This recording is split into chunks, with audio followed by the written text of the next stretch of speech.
ধন্যবাদ জানাই আজকের এই প্রোগ্রামের সঞ্চালক।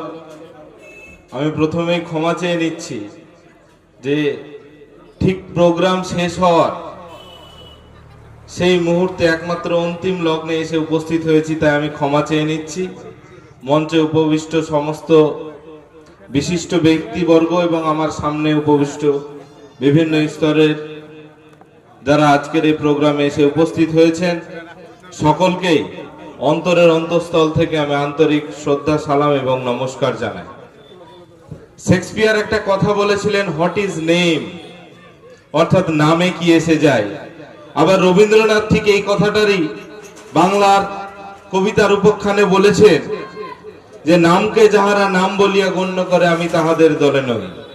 কিন্তু এখানে যখন আসলাম এবং এসেই আমি বারবার অনেক বক্তার মুখেও শুনছিলাম এবং যিনি সঞ্চালনা করছেন উনার মুখেও শুনছিলাম এবং পোস্টারও দেখলাম, we are the voice of voiceless. তো এই যে নামের যে ট্যাগ লাইন, সেটা দেখে আমি কিন্তু আমার মনের ভিতরটা অনেক ভাবে উৎফুল্লতা পেল যে ভয়েসলেসদের জন্য ভয়েস, কণ্ঠহীনদের জন্য কণ্ঠস্বর।